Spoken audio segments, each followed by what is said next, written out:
నమస్తే, welcome to Suman TV. నేను పద్మిని. ప్రస్తుతంతో పాటు ప్రముఖ ఆధ్యాత్మికవేత్త, శ్రీదేవి శ్రీ విద్యాపీఠం వ్యవస్థాపకులు, శ్రీ లక్ష్మీ గణపతి ఆలయం నిర్వాహకులు, స్వర్ణ దేవాలయం నిర్మాణ సంకల్పకర్త, శ్రీ విద్య ఉపాసకులు, బ్రహ్మశ్రీ తేరాల సుబ్రహ్మణ్య శాస్త్రి గారు మనతో పాటు ఉన్నారు. మాట్లాడదాం. నమస్కారం అండి. నమస్తే తల్లి. ఎలా ఉన్నారండి? చాలా హ్యాపీ అమ్మా, సంతోషం. సో కొంతమంది అడుగుతూ ఉంటారు, మిమ్మల్ని కూడా అడిగే ఉండాలి, ఎందుకంటే జ్యోతిష్యం చూస్తూ ఉంటారు, అస్ట్రాలజీని ప్రాక్టీస్ చేస్తూ ఉన్నారు కాబట్టి ఈజీ మనీ కోసం కొంత ట్రై చేస్తూ ఉంటారు. ఏదైనా లాటరీ తగిలితే బాగుండును, లేదంటే ఏదైనా ఈ రకరకాల కరెన్సీస్ ఆన్లైన్లో దానికి సంబంధించినవి చేస్తూ ఉంటారు, క్రిప్టో కరెన్సీ అని అంటూ ఉంటారు. వాటి జోలికి వెళ్ళొద్దు బై ది వే. సో అవేమైనా మనకి వర్కౌట్ అయితే బాగుండును అని అడుగుతూ ఉంటారు. ఈజీ మనీ అనేది ఎంతవరకు కరెక్ట్? లాటరీలు అసలు నిజంగానే కొంతమందికి తగులుతూ ఉంటాయి కదండి. మొన్న మధ్య కూడా ఏదో న్యూస్ చూసాను, కొన్ని 100 కోట్ల దాకా తగిలిందని. అంటే ఆశ్చర్యపరుస్తుంది. అది 100 కోట్లలో ఒక్కళ్ళకి తగులుతుంది అనేది కూడా మనం పెట్టుకోవాలి కదా. సో అసలు ఇది ఎంతవరకు కరెక్ట్? లాటరీలు తగలాలి మనకి అనుకునే, ఈజీ మనీ రావాలి అనుకునే ఆ థాట్ ప్రాసెస్ ఎంతవరకు కరెక్ట్? అసలు అలా వచ్చేవాళ్ళు ఉంటారా? ఏవైనా దీనికి ఏమైనా గిమ్మిక్లు ఉంటాయా? ఇవన్నీ ఒకసారి చెప్పండి సార్. మంచి ప్రశ్న. ప్రస్తుత కాలంలో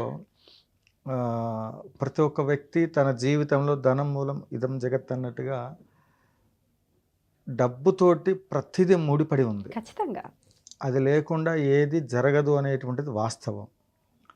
ఆఖరికి ఎటువంటి అంటే ఏ కార్యక్రమం చేయాలన్నా కూడా దాంతోనే ముడిపడి ఉంది. అవునండి. దీంతో పాటుగా ప్రస్తుత కాలంలో అవసరాలకు తగినటువంటి విధముగా ఆదాయ వనరులు లేవు.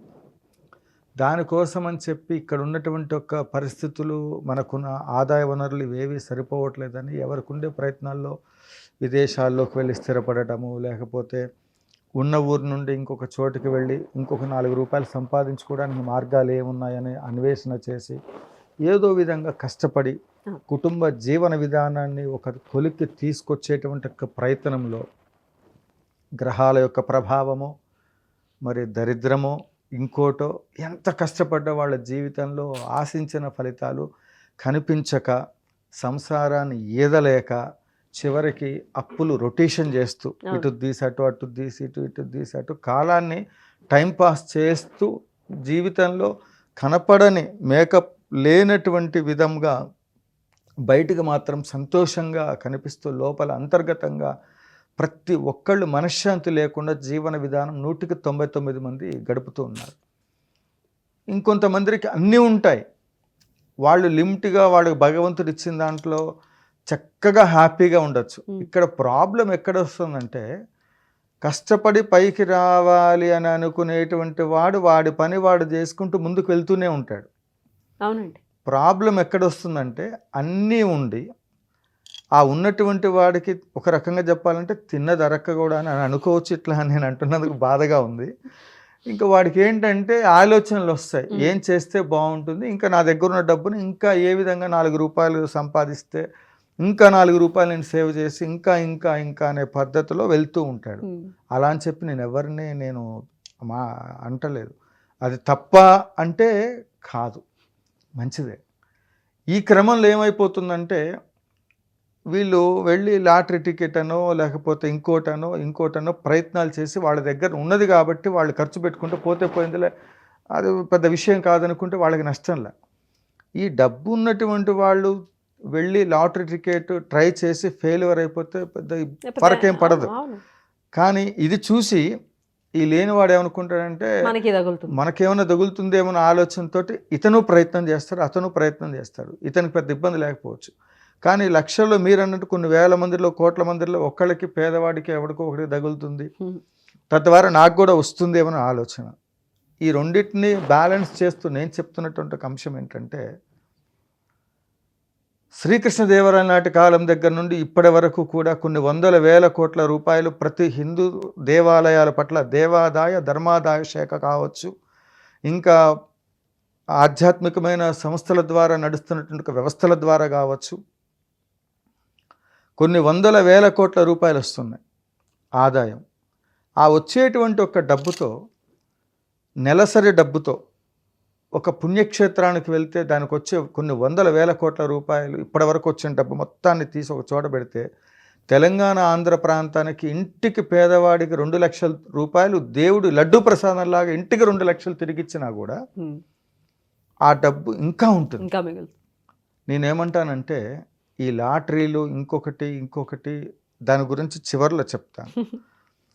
ఈ 2 లక్షల రూపాయలు ఇంటికి తిరిగి వచ్చేటువంటి ఒక పరిస్థితి దేవుడు ప్రసాదంలాగా ఎవరైనా ఇస్తే ఇంకా డబ్బు ఉంటుందంటే ఎంత డబ్బు ఆధ్యాత్మికంగా రొటేషన్ అవుతుంది అనేటువంటిది గమనించండి.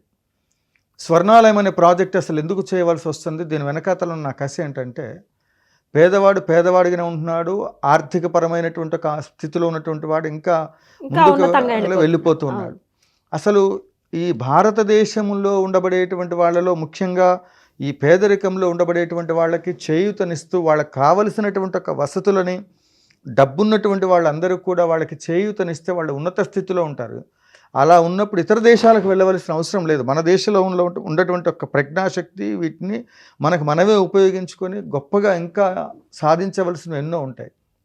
అయితే నేను చెప్పొచ్చే అంశం ఏంటంటే అమ్మ, ఏదైనా పుణ్యక్షేత్రానికి వెళ్ళదలుచుకున్నారు, మీరు అక్కడికి వెళ్ళే డబ్బులు ఆ పెద్ద పెద్ద హుండీల్లో అక్కడికి వెళ్ళి లక్షలు ఇచ్చే డబ్బులు ఏవైతే ఉన్నాయో మీ నియోజకవర్గంలో, ఉదాహరణకి సత్తుపల్లి నియోజకవర్గం, నేను తిరుపతి వెళ్ళాలనుకుంటున్నాను ఉదాహరణకి, తిరుపతిలో వేయవలసిన 1116లో 10,000 1,00,000 రూపాయలు ఒక అక్కడే శ్రీవారి కిడ్ బ్యాంక్ లాగా ఏదైనా ఓపెన్ చేసి తిరుపతిలో వేయవలసిన డబ్బుల్ని హాయిగా అక్కడ ఆ ఊళ్ళో బ్యాంక్ ఓపెన్ చేసి ఈ నెలలో నేను ఈ తిరుపతికి సంబంధించిన డబ్బులు నేను ఇందులో వేస్తున్నా, నేను ఇంకొకడు భక్తులు అందరూ కలిసి ఒక నెల రోజు వచ్చిన డబ్బులతో తిరుమల వెళ్ళినప్పుడు స్వామివారికి తలనీలాలు ఇష్టం, ఇప్పటికే డబ్బు ఏం చేసుకోవాలి అక్కడ తిరుమలలో అర్థం కాని పరిస్థితి. కాబట్టి ఈ తలనీలాలు సమర్పించి అన్నదానం జరుగుతుంది కాబట్టి హోటల్ మీల్స్ ఎంత ఉందో చూసి 200 300 తిరుమల శ్రీవారికి అక్కడ అన్నదాన నిమిత్తం రసీదులో హుండీలో వేసి ఇంకా 21 రూపాయలు హుండీలో వేసి 10,000 రూపాయలు ఆ పైన ఉన్నటువంటి ఒక డబ్బు మొత్తం సత్తుపల్లి నియోజకవర్గం నుండి వెళ్ళేటువంటి వాళ్ళందరూ కూడా ఒక బ్యాంక్ ఓపెన్ చేసి అక్కడ ట్రస్ట్ ఎట్లుందో ఇక్కడ కూడా అట్నే పెట్టి ఆ వచ్చిన డబ్బులతో ఓ నెల రోజుల ఆదాయంతో అసలు శ్రీవారి సొమ్ము కదా అది ఎగ్జాంపుల్, ఆ శ్రీవారి సొమ్ముతో వచ్చిన డబ్బులతో ఫస్ట్ అక్కడ వెంకటేశ్వర స్వామి టెంపుల్ ఉందా లేదా చూడండి, లేదా ఆధ్యాత్మికమైన దేవాలయాలు ఎన్నున్నాయి, వాటికి తిరుమలలో వెంకటేశ్వర స్వామి వారికి ఒక్కళ్ళకే దద్దోజనం, చక్కెర పొంగలి, లడ్డూలు, ప్రసాదం, గంటకోట ఆ విగ్రహానికి నైవేద్యాలు అమ్మవారికి స్వామివారికి పెడుతూ ఉన్నారు, భక్తులకు ఇస్తూ ఉన్నారు. ఏడుకొండలవాడ వెంకటరమణ గోవింద అది నేనేం మాట్లాడటల్లా, అది ప్రతి ఊళ్ళో జరగాలి అంటున్నాను. ఆ వచ్చే ఆదాయంతో పోని ఆ బాధ్యతలు ప్రతి దేవాలయం, ప్రతి గ్రామంలో, ప్రతి మారుమూల ప్రాంతాల్లో ఉండబడేటువంటి దాంట్లో కూడా ఇవాళకి అర్చకులకి ధూపదీప నైవేద్యాలు లేకుండా వేద పండితులు ఎందరో, కనీసం కృష్ణానది ఒడ్డుకు పోతేనో, లేకపోతే వేద విద్వాంసులు ఎందరో, నాద విద్వాంసులు ఎందరో, వీటి సనాతన ధర్మం పైన వాళ్ళు బతుకు జీవుడా అని చెప్పి బతుకుతున్నటువంటి వాళ్ళు దున్నేవాడిదే భూమి అయినప్పుడు మీరు ఈ ధర్మం పైన మీ వ్యవస్థ పైన ఆధారపడుతూ మంత్రశాస్త్రంలో ఋషులు తపస్సు చేసి మనకిచ్చింది సినిమా హాల్లో టికెట్లు పెట్టినట్టు దేవతా దర్శనాల కోసం ఈరోజు తిరుమలకి శ్రీవారి ట్రస్ట్కి సంబంధించి 10,000 రూపాయల టికెట్ రేపు పొద్దున 1,00,000 రూపాయలైనా కొంటాడు. అంటే వాడు ఏమనుకుంటాడంటే సంవత్సరం మొత్తం నేను కష్టపడ్డాను, ఆ కష్టపడిన దాంట్లో స్వామివారిని 10 నిమిషాలు చూడాలనే తృప్తిని మనం అక్కడ వ్యక్తపరుస్తున్నాడు. అలా జనాలు పెరుగుతూ పోతున్నప్పుడు ఎత్ర కుత్ర స్థితం దేవం సర్వ్యాపీశ్వరం యల్లింగం పూజే నిత్యం వందే మకారాయ నమో నమః, ఇందుగలడు అందు లేడని సందేహం వెళ్ళదు అని చెప్పేసి మనం చెప్తూనే ఉన్నాం. ఆ చెప్తున్నటువంటి దానికి తగ్గట్టుగా అక్కడికి వెళ్ళి శ్రీవారు అక్కడే ఉన్నారని, ఆ క్షేత్రంలోనే ఉన్నారని చెప్పి జనాలు తోసుకుంటూ పేదవాడికి, అందుకే ఘంటసాల ఏ రోజో పాట పాడాడు, ఏడుకొండలవాడ వెంకటరమణ ఎక్కడున్నావయ్యా, ఎన్ని మెట్లు ఎక్కినా కానా రావేమయ్యా అని చెప్పేసి ఊరక అది అందించలేదు మనకి. అయితే ఈ క్రమంలో ఈ వ్యవస్థని మనం మార్పు తీసుకురావాలంటే ఒక నెల వచ్చిన డబ్బులతో సత్తుపల్లి నియోజకవర్గంలో ఉన్నటువంటి ఒక దేవాలయాలను అభివృద్ధి చేయండి, 2వ నెల వచ్చిన డబ్బులతో వెంకటేశ్వర స్వామి టెంపుల్ ప్రాజెక్ట్ చేయండి, 3వ నెల వచ్చిన డబ్బులతో పేదవాళ్ళు ఎంతమంది ఉన్నారు, వాళ్ళకి ఇల్లు ఉన్నాయా, వాకిళ్ళు ఉన్నాయా, ఏమున్నాయా, ఓటర్ లిస్ట్ తీసి ఆ వచ్చిన డబ్బులతో వాళ్ళకి పేదలందరికీ కూడా ఆ శ్రీవారి సొమ్ములో నుంచి వరే నీకు ఇల్లు ఉందా లేదా, లేకపోతే నీకు స్థలం ఉందా లేదా, నువ్వు కొనుక్కుంటావా, ఇది నీకు షూరిటీ లేవు ఏమి లేవు, ఇది శ్రీవారి సొమ్ము, దీంట్లో నుంచి నీకు తీసిస్తున్నా. దేవాలయాలకు కూడా ఖర్చు పెట్టిన డబ్బులు శ్రీవారికి ఇచ్చింది కూడా చెప్పేటప్పుడు ఒక రూల్ ఉంటుంది. ఈ బ్యాంకులోంచి తీసింది మీ దేవాలయాలకు అభివృద్ధి జరిగిన తర్వాత వచ్చే హుండీ ఆదాయం, టోల్ ప్లాజాల్లో వాటి బడ్జెట్ పూర్తయిన తర్వాత టోల్ ప్లాజాలు ఎట్లయితే వసూలు చేస్తారో శ్రీవారి సొమ్ములో నుంచి తీసుకుంటున్నారు కాబట్టి శ్రీవారి సొమ్ముకి తిరిగి చెల్లించేంత వరకు ఆ దేవాలయంలో వచ్చిన ఆదాయ వనరులన్నీ కూడా మళ్ళీ శ్రీవారి ట్రస్ట్కి అందిస్తే ఇంకొక దేవాలయం బాగుంటుంది. అట్లా ఆ నియోజకవర్గంలో చేసుకుంటూ పోతున్నప్పుడు అసలు ప్రభుత్వ పాలకులు, ప్రభుత్వంలో ఉండబడే అధికారులు ఈ విధంగా చేస్తూ పోయినప్పుడు పేదలకు సంక్షేమ పథకాలు వాళ్ళు ఇచ్చేదేంటమ్మా నాకు అర్థం కాదు. అసలు దేవుడికి ఇవ్వవలసినటువంటి దేవాలయాల్లో ఉండబడేటువంటి ప్రసాదాలు ఎవరికి పెట్టాలి? ఇవాళ నేను ఇప్పుడు ఎక్కడ చూసేది, ఆ ద్రాక్షారామంలోనే ఎక్కడ శివలింగం ఏదో డ్యామేజ్ అట, పోయే కాలం వచ్చింది, ఏం చేస్తాం? ఇంకొకటి సింహాచలం ఎక్కడో ప్రసాదాల పైన పురుగులు అంటున్నారు. అసలు ప్రసాదాలు నిజంగా భగవంతుడికి పెట్టే ప్రసాదాలు మీరు కాంట్రాక్ట్ బేస్లో నైవేద్యాలు పెడుతున్నారు. మడి ఆచార సాంప్రదాయబద్ధంగా దేవాలయాల్లో నైవేద్యాలు మీరు అవి పెట్టినవి భక్తులకు నిజంగా వెళ్తున్నాయా? స్టాల్లో నుంచి కాంట్రాక్ట్ బేస్లో తీసుకొస్తున్నారు, ప్రసాదాలు కౌంటర్లో ఇస్తున్నారు, దేవుడి ప్రసాదం అని ముద్రేసి ఇస్తున్నారు. నిజంగా నివేదనలు జరుగుతున్నట్టు మాకు ప్రూఫ్ చూపించండి. అడిగేవాళ్ళు లేడు, చెప్పేవాళ్ళు లేడు. ఏంటంటే ఇంకా నడుస్తుంది, అది ప్రసాదం, దానికోసం మనం డబ్బులు ఇవ్వాల్సిన అవసరం లేదు కదా. ఇది నేను చెప్పే మాటలు విమర్శనాత్మకంగా కాదు. వ్యవస్థని మార్పు తీసుకురాకపోతే మనలో, మన వ్యవస్థలో ఎలాంటి పరిస్థితులు ఏర్పడుతున్నాయి. కొంతకాలేమో నెయ్యి డ్యామేజ్ అంటారు, ఇంకొకళ్ళు వచ్చి ఇంకోటి అంటారు. అప్పుడు పాలకులకు ఉండక్కర్లా ఆలోచన. ఇక్కడ నేనేం చెప్తున్నానంటే ఈ వ్యవస్థలో ఉండబడే ఈ నెల నెల వచ్చే డబ్బులతో పేదరికమే ఉండదమ్మా. వాడు సైకిల్ షాప్ పెట్టుకుంటాడా, ఈ శ్రీవారి సొమ్ములోంచి తీసిచ్చేయి, ఒరే నీకు ఉద్యోగం కావాలా, ఏం చేస్తే వస్తుంది? ఈ డబ్బులన్నిటినీ శ్రీవారి సొమ్ముకు సంబంధించిన దాంట్లో అక్కడికి వెళ్ళే డబ్బులతో ప్రతి నియోజకవర్గంలో స్వర్ణాలయం, సుబ్రహ్మణ్య శాస్త్రి కట్టేదేంటమ్మా? ప్రతి ఒక్కరు సుబ్రహ్మణ్య శాస్త్రి నువ్వు ఎంత ప్రాజెక్ట్ పెట్టావు, house it possible to construction to golden temple అంటే ఎన్ని వేల కోట్ల రూపాయలు ఈ తెలుగు రాష్ట్రాల్లో నుంచి వెళ్తున్నాయి. ఇకపోతే అరుణాచలంలో వెళ్తూ ఉంటాం, ఇంకో చోటుకని వెళ్తూ ఉంటాం. ప్రవచనకారులందరూ ఈ క్షేత్రానికి వెళ్తే అదొస్తుంది, ఆ క్షేత్రానికి వెళ్తే అదొస్తుంది అంటే చరిత్రలో ఉన్న విషయాలు చెప్పడంలో తప్పు లేదు అమ్మా. కానీ మన దగ్గరలో ఉండబడే దేవాలయాల్లో, మన తెలుగు రాష్ట్రాల్లో ఉండబడేటువంటి ఒక దైవికమైనటువంటి ఒక ఎన్నో శక్తివంతమైన దేవాలయాలు ఉన్నాయి. వాటిని అభివృద్ధి చేయాలి అంటే మనం తప్పకుండా ఈ కార్యక్రమాలు జయప్రదం చేయాలి. ఇక లాటరీలు వీటన్నిటి గురించి సబ్జెక్టు వెళ్తూ మనం ఈ కార్యక్రమంలో చివరి ఎండింగ్ నేను ముగిస్తాను. ఇంకా మనసులో ఉండే అభిప్రాయాన్ని నేను వ్యక్తపరిచాను. ఈ పరిస్థితుల్లో వీళ్ళు ఏమంటారంటే పాపం లాటరీలో గెలుచుకోవాలి, దీనికి సంబంధించిన దాన్ని నేను 10 మందికి సేవ చేస్తాను స్వామి, 40 రూపాయలు 50 రూపాయలు 500 టికెట్ కొడతాను, నాకేమైనా వస్తుందా అంటే, మీకు మెరాకిల్స్ ఏది జరగాలన్నా, మీ జీవితంలో ఎలాంటి కష్టం ఉన్నా ఆ కష్టంలో నుంచి బయటికి రావటానికి రాజశ్యామల అనుష్ఠానమే, అంటే గురువు గారు తిప్పి తిప్పి తిప్పి మొత్తం అమ్మవారి దగ్గర తెస్తున్నారంటే, మనం ఆవిడ పేరే సర్వరాజవ శంకరి, సర్వస్త్రీ పురుషవ శంకరి, సర్వదుష్టమృగవ శంకరి. మీ జీవితంలో లాటరీ అంటే ఈ లాటరీలు కొనుక్కున్న దానికంటే కూడా విలువైన అమ్మవారు ఇస్తుంది.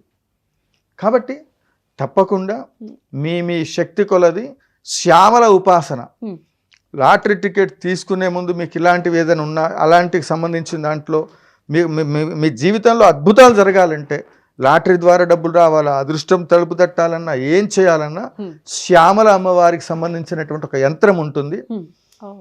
అదే పెద్ద లాటరీ, అది రావడమే పెద్ద లాటరీ, అదే లాటరీ.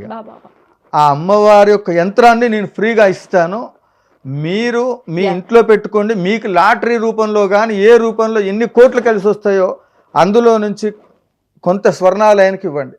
నేను వ్యవసాయం చేస్తున్నా, ప్రతి పేదవాడి జీవితంలో వాడి ఉన్నత స్థితికి రావడానికి మా గురుదేవులు మాకు చెప్పినటువంటి ఒక శాస్త్రం మొత్తాన్ని అక్కడ పెట్టి ప్రతి పేద కుటుంబానికి ఉన్నత స్థితి కలిగేంత వరకు సుబ్రహ్మణ్య శాస్త్రం నిద్రపోవడానికి గుర్తుపెట్టుకోండి.